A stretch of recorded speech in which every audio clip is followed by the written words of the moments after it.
매일 기쁘게 순례의 길 행하는 주의 팔이 나를 안보하미요 내가 주의 큰 본을 받는 참된 이별을 주의 영이 함께하리라 너네 죄에 빠져서 평안함이 없을 때 예수 십자가의 공로 힘입어 그 나라에 엎드려 참된 평화 얻는 주의 영이 함께하니 성령이 계시네 성령이 계시네 할렐루야 함께하시네 좁은 길을 걸으며 만나 기뻐하는 것 주의 영이 함께하니라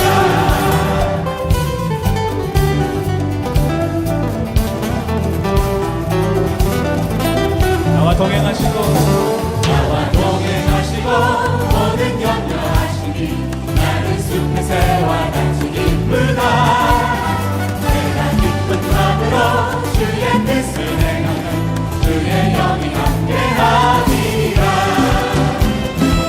세상 모든 정욕과 나의 모든 욕망은 십자가의 이미 못을 받았네 어두운 밤이 지나고 무거운 짐 벗으니 주의 영이 함께하니 성령이 계십니다 성령이 계시네 할렐루야 함께하시네 좁은 길을 걸으며 만나 기뻐하는 것 주의 영이 함께하니 성령이 계시네 성령이 계시네 할렐루야 함께하시네 좁은 길을 걸으며 만나 기뻐하는 것 주의 영이 함께하니라 다 같이 고백하겠습니다 성령이 함께 하시기 때문에 우리는 기뻐할 수 있습니다 성령이 계시네 기쁨이 넘치네 성령이 계시네 성령이 계시네 기쁨이 넘치네 성령이 계시네 기쁨이 넘치네 기쁨이 넘치네 성령이 계시네 성령이 계시네 기쁨이 넘치네 기쁨이 넘치네 성령이 계시네 할렐루야 함께하시네 좁은 길을 걸으며 만나 기뻐하는 것 주의 영이 함께하시네 좁은 길 걸으며 좁은 길을 걸으며 만나 기뻐하는 것 주의 영이 함께하시네 좁은 길을 걸으며 좁은 길을 걸으며 만나 기뻐하는 것 주의 영이 함께하니라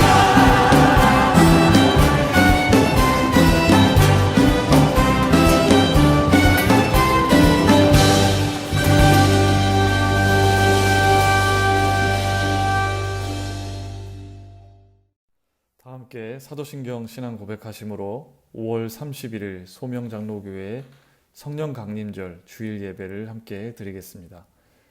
전능하사 천지를 만드신 하나님 아버지를 내가 믿사오며 그 외아들 우리 주 예수 그리스도를 믿사오니 이는 성령으로 잉태하사 동정녀 마리아에게 나시고 본디오 빌라도에게 고난을 받으사 십자가에 못 박혀 죽으시고 장사한 지 사흘 만에 죽은 자 가운데서 다시 살아나시며 하늘에 오르사 전능하신 하나님 우편에 앉아 계시다가 저리로서 산 자와 죽은 자를 심판하러 오시리라. 성령을 믿사오며 거룩한 공예와 성도가 서로 교통하는 것과 죄를 사하여 주시는 것과 몸이 다시 사는 것과 영원히 사는 것을 믿사옵나이다. 아멘. 오늘 이 시간에 하나님께서 우리에게 주신 말씀은 민수기 21장 4절에서 9절 말씀입니다. 민수기 21장 4절에서 9절 말씀입니다. 제가 봉독하겠습니다. 백성이 호르산에서 출발하여 홍해길을 따라 에돔 땅을 우회하려 하였다가 길로 말미암아 백성의 마음이 상하니라. 백성이 하나님과 모세를 향하여 원망하되 어찌하여 우리를 애굽에서 인도해내어 이 광야에서 죽게 하는가? 이곳에는 먹을 것도 없고 물도 없도다. 우리 마음이 이 하찮은 음식을 싫어하노라 하매 여호와께서 불뱀들을 백성 중에 보내어 백성을 물게 하심으로 이스라엘 백성 중에 죽은 자가 많은지라. 백성이 모세에게 이르러 말하되 우리가 여호와와 당신을 향하여 원망함으로 범죄하였사오니 여호와께 기도하여 이 뱀들을 우리에게서 떠나게 하소서. 모세가 백성을 위하여 기도하매 여호와께서 모세에게 이르시되 불뱀을 만들어 장대 위에 매달아라. 물린 자마다 그것을 보면 살리라. 모세가 놋뱀을 만들어 장대 위에 다니 뱀에게 물린 자가 놋뱀을 쳐다본즉 모두 살더라. 아멘. 하나님의 말씀입니다. 5월 31일 이번 주는 성령 강림절입니다. 초대교회에 임하셨던 성령께서 지금도 신실한 그리스도인들에게 임재하시고 역사하심을 믿습니다. 여러분의 삶 가운데 성령의 임재하시는 역사가 충만하게 나타나기를 간절히 소망합니다. 예수님을 영접하고 은혜를 받아서 거듭남을 체험한 사람들에게 나타나는 큰 변화 중에 하나는 삶을 바라보는 태도가 크게 달라진다는 것입니다. 집에 큰 경사가 난 것도 아닌데 또 외적으로 크게 달라진 것도 없는데 기쁨이 넘치고 또 희망을 말하게 되고 사랑이 흘러넘치며 불평보다 감사의 고백이 많아지는 것은 우리 안의 내적인 변화로 인한 것입니다. 구원의 은혜를 경험하게 되면 지금까지 내 삶을 이해하고 해석해왔던 시각의 변화가 확연하게 생기기 때문에 그렇습니다. 내 인생의 과거가 나 홀로 걸어왔던 외로운 길이 아니라 하나님이 인도해 주신 길이었고 없던 것만을 바라보며 불평했던 우리의 입술이 우리에게 놀랍고도 풍성하게 허락해 주신 그 구원의 놀라운 선물, 또 우리들을 먹이시고 입히시는 우리의 삶을 지금까지 인도해 주셨던 그 하나님의 놀라운 은혜를 깨닫게 되면서 감사하게 하시는 역사가 분명히 있습니다. 그래서 어떤 것에도 감사하는 입술의 고백이 있는 사람 안에는 놀랍도록 일하신 하나님의 역사가 있다는 것을 우리는 확신할 수가 있습니다. 서울의 한 병원의 입구에 이런 기도의 글이 걸려 있습니다. 제가 한번 좀 길지만 한번 읽어봐 드리겠습니다. 하나님, 때때로 병들게 하심을 감사드립니다. 인간의 약함을 깨닫게 해주시기 때문입니다. 고독하고 외로운 것도 감사합니다. 그것은 하나님과 가까워지는 기회가 되기 때문입니다. 일이 계획대로 안 되게 틀어주신 것도 감사합니다. 그래서 저의 교만이 깨지기 때문입니다. 돈이 없어 사고 싶은 것을 마음대로 못 사게 하신 것도 감사합니다. 눈물 젖은 빵을 먹는 심정을 이해할 수 있기 때문입니다. 자식들이 공부를 기대만큼 안 하고 아내가 미워지고 부모와 형제들이 짐스러워질 때도 감사합니다. 그래서 그들이 저의 우상이 되지 않기 때문입니다. 때때로 허물을 느끼거나 몸이 늙고 아프게 하심도 감사합니다. 영원을 사모하는 마음을 가지게 되기 때문입니다. 불의와 부정이 득세하는 세상에 태어난 것도 감사합니다. 하나님의 의를 사모하게 되기 때문입니다. 제게 잘못하고 저를 비방하는 사람들이 있게 하심도 감사합니다. 그럴수록 더욱 겸손해지고 더욱 노력하기 때문입니다. 오늘 밤 잠 못 이루고 뒤척이게 하신 것도 감사합니다. 그래서 병들고 고통받는 이웃들을 위해 기도할 수 있기 때문입니다. 하나님, 그럼에도 불구하고 모든 일에 감사할 수 있는 마음을 주심을 더욱 감사합니다. 이런 기도입니다. 사실 이 기도하는 사람의 삶의 조건과 환경은 사실 감사하기보다 불평할 수밖에 없는 그런 조건들입니다. 병들고 고독하고 외로운 것, 비방하는 사람들이 있으면 이런 여러 가지 삶의 조건들이 있으면 자연스럽게 불만을 터뜨리고 불평을 늘어놓을 수밖에 없습니다. 그런데 오늘 이 기도문의 저자는 오히려 감사하고 있습니다. 감사하느냐 불평하느냐를 가름하는 것은 외적인 조건이 얼마나 좋고 우리가 얼마나 많이 가졌느냐, 얼마나 풍부한, 우리가 가진 것이 얼마나 풍부한 것에 달려있지 않다라는 것을 우리들에게 가르쳐 줍니다. 많은 것을 소유하고 만족할 만한 좋은 조건에 있더라도 불평할 수 있고, 어렵고 이 기도문의 주인공처럼 어렵고 힘든 지경에 있을지라도 때로는 그것이 악조건일지라도 감사드릴 수 있습니다. 지금 내가 처한 현실을 어떻게 바라보는가에 대한 태도에 따라서 불평할 수 있고 아니면 감사와 만족의 고백을 할 수 있는 것입니다. 냉수 한 그릇 대접받는 것과 같이 작은 것에 감사할 줄 아는 사람은 무엇이든 다 감사할 줄 아는 사람이기가 쉽습니다. 그런데 큰 것에 감사할 줄도 모르는 사람은 지극히 작은 것에 감사하기도 어려울 뿐더러 많이 누리고 있음에도 없는 것 때문에 불평하는 경우가 많습니다. 예수님을 영접하고 제대로 신앙을 갖게 되면 변화가 나타납니다. 그 변화 중에 하나가 감사할 것들이 눈에 보이기 시작한다는 것입니다. 죽음으로밖에 결론이 나지 않는 불행하고 절망 가득한 죄로 물든 인생이 죄를 사함받고 구원받았기 때문에 우리들에게 주어진 모든 것들이 하나님이 주신 것이라는 믿음이 생기면서 감사하는 마음이 싹트고 자라기 때문입니다. 그래서 보통 사람들이 불평하고 불만은 토로하는 상황에서 그래도 아직은 알 수 없지만 하나님의 섭리하심을 믿기 때문에 오히려 감사할 수 있게 되는 것이 신앙의 힘입니다. 출애굽한 이스라엘 사람들은 광야에서 하나님이 허락해 주신 것보다 당장 없는 것만을 바라보며 불평에 가득 차 있었습니다.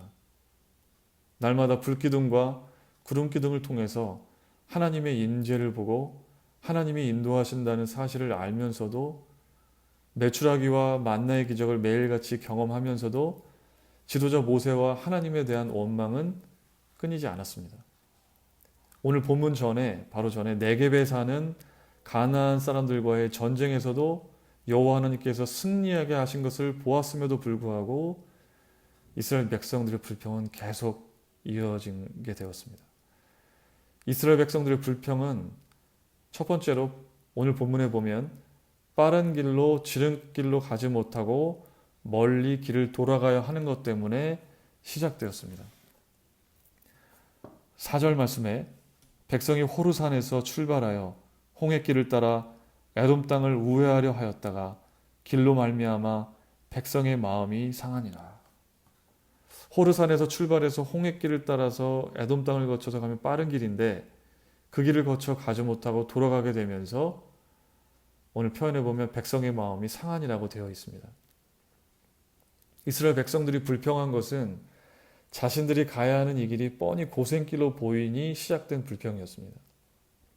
몸이 힘들고 불편하고 고생이 되면 불만이 쏟아지기 쉽습니다. 우리도 무언가 육체적으로 힘든 일을 하면서 힘에 부치면 불평합니다. 내가 왜 이 일을 해야 되는가? 왜 우리는 이런 고생을 해야 하는가? 다른 사람이 아니라 왜 내가 이것을 해야 하는가? 요즘같이 바이러스로 인해서 우리가 큰 불편함과 고통을 겪는 이 시대에 왜 우리는 이런 고생을 겪고 이런 어려움 속에서 언제 끝날지 모르는 이러한 고통의 길을 걸어가야 하는가? 우리는 자주 당장 겪어야 할 육체적 불편함으로 인해서 불편함을 초래하게 된 더 큰 의미를 보지 못하게 되는 경우가 더 많습니다. 그 안에 숨겨진 당장 인식할 수 없는 하나님의 섭리를 신뢰하지 못하고 그냥 자연스럽게 불평하는 경우가 많습니다. 그런데 신앙이라고 하는 것은 신앙에 정말 우리들 가운데 능력으로 우리들 가운데 역사하면 신앙은 바로 이러한 불편함과 고통을 바라보는 이런 고통을 주는 그런 여러 가지 현실들을 바라보는 태도 자체를 변화시킵니다. 아브라함은 하나님 자신의 아들 이삭을 제물로 바치라는 하나님의 말씀이 당장 이해할 수 없는 큰 단장의 고통이었지만 하나님을 믿었고 그것에 순종하여 그것을 묵묵히 받아들였습니다. 그리고 이삭을 하나님께 제물로 드리려고 할 때 하나님께서는 그를 제지하셨고 하나님께서 왜 이삭을 하나님께 제물로 바치라고 하셨는지에 대한 분명한 뜻을 깨닫게 됩니다. 요셉은 자신이 형들에게 미움을 당해서 애굽의 노예로 팔려간 것을 그때 당장은 이해할 수 없었습니다. 그러나 그는 하나님을 원망하거나 불평과 불만으로 일관하지 않았습니다. 묵묵히 하나님과 동행하면서 많은 하나님께서 형통케 하시는 그런 은혜를 누렸습니다. 애굽의 총리가 되어서 많은 사람들을 가뭄에서 살리게 된 그때에 왜 하나님께서 요셉을 애굽의 노예로 팔려가게 하셨는지를 명확하게 알았습니다. 그래서 그는 하나님이 큰 구원으로 많은 사람들을 살리시려고 자신을 먼저 애굽으로 보내셨다고 나중에 창세기에서 고백하고 있는 것을 우리는 알 수 있습니다. 예수님은 십자가의 죽음이라는 말할 수 없는 고통의 의미를 잘 아셨습니다. 그리고 그 고통을 피하시지 않았습니다. 하나님을 원망하고 하나님께 불평을 쏟아놓기보다 오히려 자신의 뜻이 아니라 하나님의 뜻이 이루어지기를 원한다고 말씀하시면서 그 십자가의 고통을 기꺼이 받아들이셨습니다.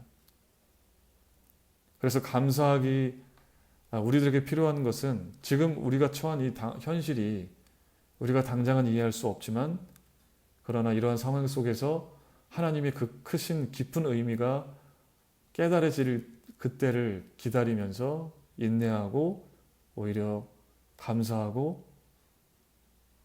하나님께 순종하며 나아가는 것이 우리들에게 필요한 일입니다.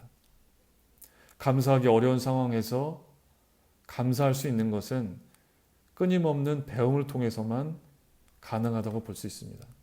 지금 우리가 처한 현실이 어떤 의미인지 당장 알 수 없어도 하나님이 우리를 이끌어 가시는 하나의 과정으로 받아들이고 그 훈련 과정에 오히려 감사함으로 적극적으로 임하게 될 때 분명 우리는 하나님의 뜻이 깨달아지는 역사가 분명히 있을 줄 믿습니다.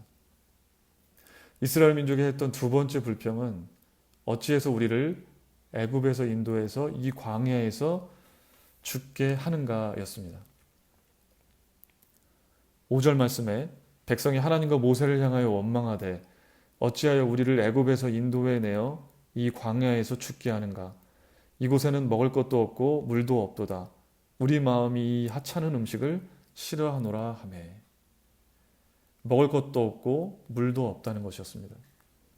이스라엘 백성의 이 불평은 어떻게 보면 보이지 않는 앞날에 대한 두려움에서 비롯된 것이었습니다. 당장 먹을 것과 물이 없기 때문에 앞으로 우리의 인생이 얼마 안 있어 끝날 수밖에 없다. 앞날에 대한 두려움이 이들을 잠식했습니다. 끝없는 광야길 속에서 죽을 수도 있는 위험에 직면해 있었고 먹을 것과 마실 것이 보장되지 않았기 때문이었습니다. 그런데 사실 지금까지 하나님께서는 이스라엘 백성들에게 먹을 것과 마실 것을 주셨습니다. 하나님의 존재를 믿지 않는 자들에게 앞날은 큰 기적과 도움을 기대할 수 없는 미지의 세계이지만 그러나 하나님을 믿는 이들에게 앞날은 당장은 알지 못해도 인생의 여러 가지 어려운 장애물을 건너게 하시는 능력이 많으신 하나님이 나와 함께 하신다는 믿음 속에서 펼쳐지는 희망의 미래입니다. 비록 사망의 음침한 골짜기를 다닐지라도 해를 두려워하지 않을 수 있는 것, 그것은 주께서 나와 함께 하신다는 사실이기 때문에 그것을 믿기 때문에 우리들의 앞날이 희망찰 수가 있습니다. 세 번째, 이스라엘 백성들의 불평은 하나님이 광야 속에서 절대 구할 수 없지만 주신 메추라기와 만나가 실증이 난다는 것이었습니다. 아까 5절 말씀에서 우리 마음이 이 하찮은 음식을 싫어하노라 하고 불평했던 내용을 기억하시죠? 하나님이 주신 것을 하찮은 음식이라고 폄하했습니다. 자신에게 주어진 것에 대해서 만족하지 못하고 불만족스러운 상황에 대한 불평입니다. 때로는 우리도 이런 류의 불평을 많이 합니다. 내게 주어진 것에 만족하지 못하고 없는 것 때문에 불만을 얘기할 때가 많습니다. 우리는 쉽게 이스라엘 백성들이 하나님이 많은 것을 베풀어 주셨음에도 어찌 저렇게 불평할 수 있냐라고 생각할 수 있습니다.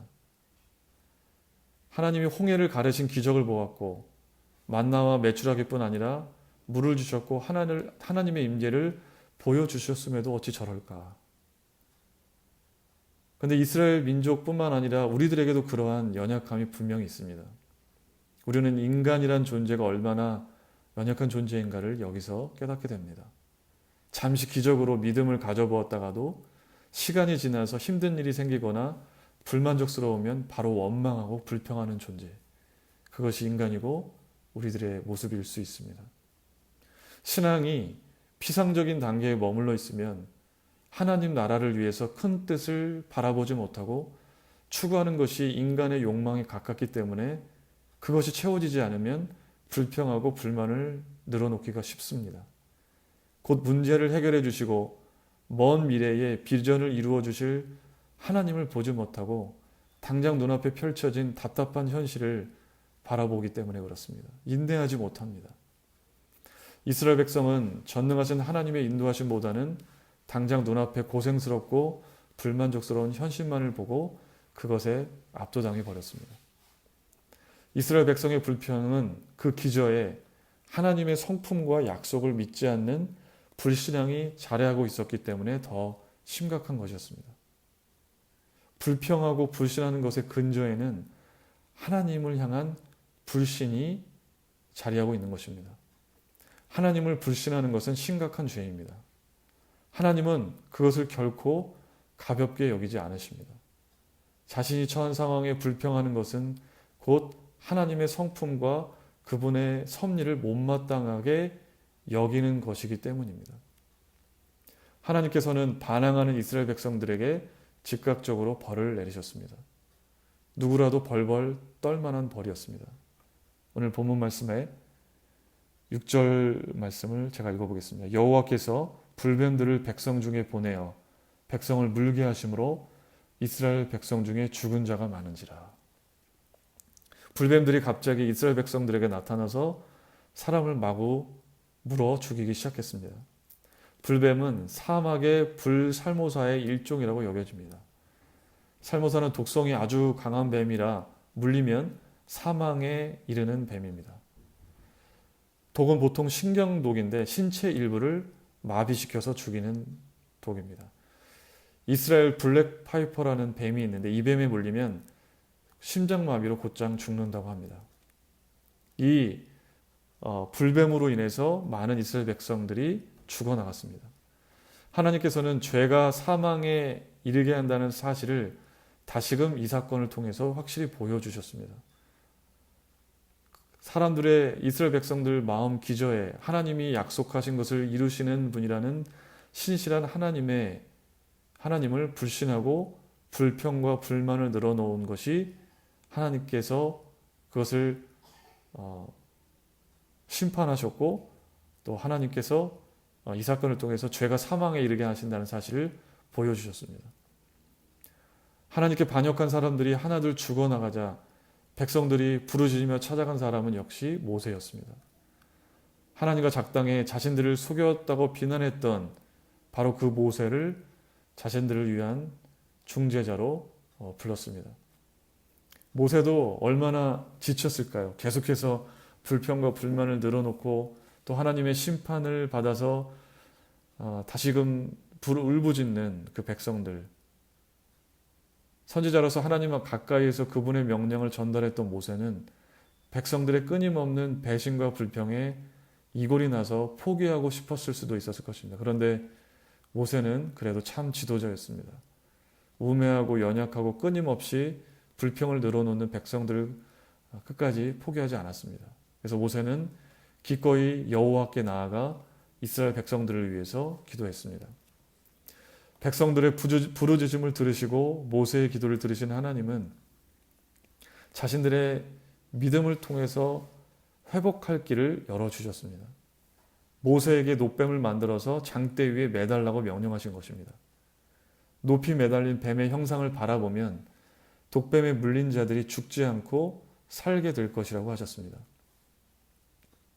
성경에 기록되어 있지는 않지만 불뱀에 물린 사람들 중에 노뱀을 보고 산 사람들도 있었겠지만 상당수가 노뱀을 보지 않아 죽은 사람들도 있었을 것입니다.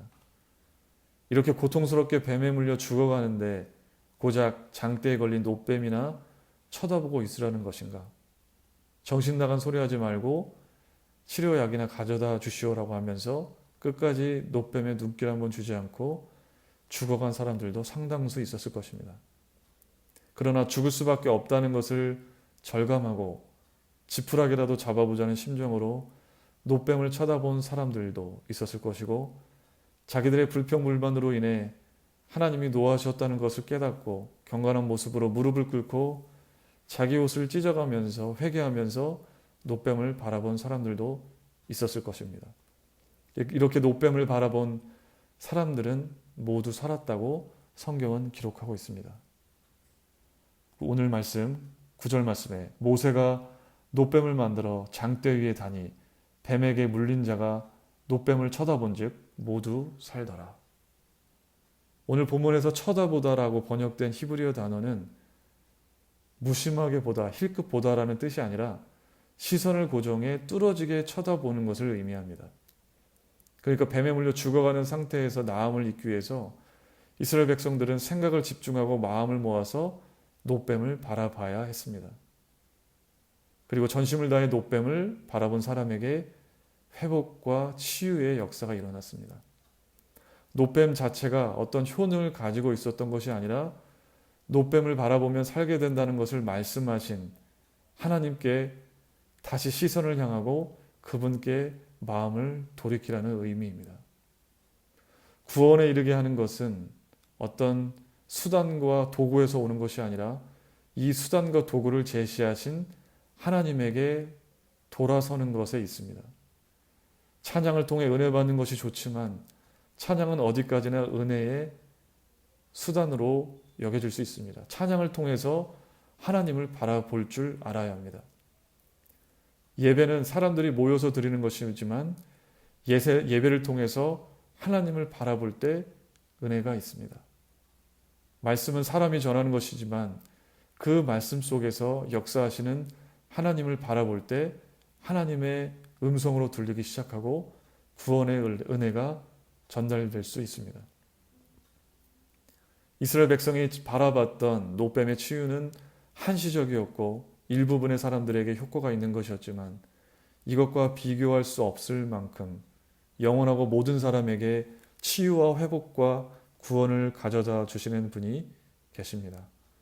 마음을 다하여 그분을 바라볼 때 모든 사람에게 구원과 치유와 회복의 은총을 허락하시는 줄 믿습니다. 그분은 바로 예수 그리스도입니다. 막대기에 달린 노뱀처럼 예수님은 십자가에 달리셔서 들려지셨습니다. 십자가에 죽으셨지만 부활하셔서 죄와 사망의 권세를 이기셨습니다. 믿는 자들의 죄를 씻으셨고 사망의 권세에서 놓이게 하셔서 일시적인 나음이 아니라 영원한 생명을 주십니다.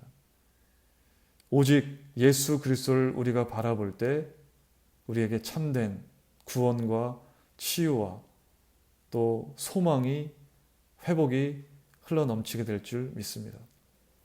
여러분에게 주어진 것에 불평하기보다는 감사하는 사람들이 되시기 바랍니다. 감사할 수 없는 조건에서도 감사의 고백을 하시는 성숙한 믿음의 소유자들이 되시기 바랍니다. 힘들고 어려울 때, 죄악으로 허덕일 때, 문제가 앞을 가릴 때, 누구 하나 의지할 것 없다고 느껴질 때, 코로나 바이러스로 우리가 너무 고통스럽고 격리되어 힘들고 눈물이 날 때 예수님을 바라보시기 바랍니다. 그리고 예수님을 마음속에 떠올리시기 바랍니다. 예수님의 이름의 권세는 그것을 마음속에 그리고 잠시 생각하는 정도만으로도 우리들을 놀랍게 회복하시고 치유하시는 능력이신 줄 믿습니다. 예수님에게 시선을 고정하고 바라본다는 것은 우리의 마음과 생각의 중심에 예수님을 모시는 것입니다. 포기하지 않고 예수님을 끝까지 붙잡는 것입니다. 예수님을 바라볼 때 우리에게 살 길이 열리게 됩니다. 우리의 시선을 주님께 향할 때 참된 치유가 있고 위로가 있고 소망이 있습니다.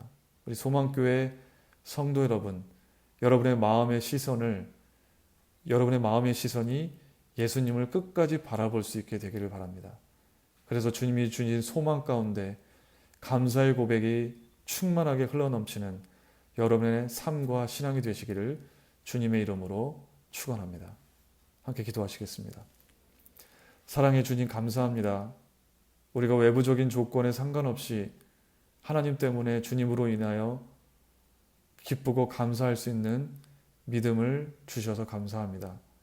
우리에게 영원한 생명을 주신 그 사실이 인생의 가장 큰 기쁨의 소식이기에 참 만족하고 감사드립니다. 지금 우리의 외적인 상황은 결코 가볍지 않고 녹록지 않습니다. 많은 현실의 벽이 우리들을 흔들고 있습니다. 그러나 우리가 외부적인 것에 우리들의 눈을 돌리지 않고 오직 예수 그리스도를 바라보게 하여 주시옵소서. 이스라엘 백성들처럼 불평하기보다 감사할 수 있는 자들이 되게 하옵소서. 감사가 습관이 되고 그래서 우리 존재의 감사가 우리 존재의 표징이 되는 삶을 살기를 원합니다. 우리가 이해할 수 없는 하나님의 뜻이 있고 계획하심을 믿기 때문에 우리는 감사할 수 없는 조건임에도 감사할 수 있습니다. 그저 순종과 감사로 살아가게 하옵소서. 우리 소명교회 성도들의 한 주간의 삶을 지켜주시고 감사의 고백이 넘치는 한 주간 살아가게 하여 주시옵소서. 성령 강림절을 맞이하여 하나님께 이렇게 예배드리는 모든 성도들의 심령 가운데 성령님 임재하여 주시고 하나님께서 이 어려운 고통의 순간들을 오히려 희망과 감사와 기쁨의 순간인대로 채워주는 역사가 성령의 임재로 나타나게 하여 주시옵소서. 이제는 하나님 아버지의 극진하신 사랑하심과 예수 그리스도의 구속하신 은혜와 성령님의 감동 감화하심이 이제 외부적인 조건에 상관없이 그것이 우리들을 흔들어 놓지 않고 오히려 주님께 감사하며 어려운 현실 속에서도 주님만을 바라보며 살기로 결단하는 소명교회 모든 성도들 머리 위에 이들의 기업과 자녀와 사업장 위에 영원히 함께 하시기를 간절히 축원하옵나이다. 아멘. 여러분 한 주간의 삶도 감사의 고백이 정말 충만하게 흘러넘치는 그런 한 주간의 삶이 되시기를 우리 함께 기도하겠습니다. 한 주간도 승리하세요.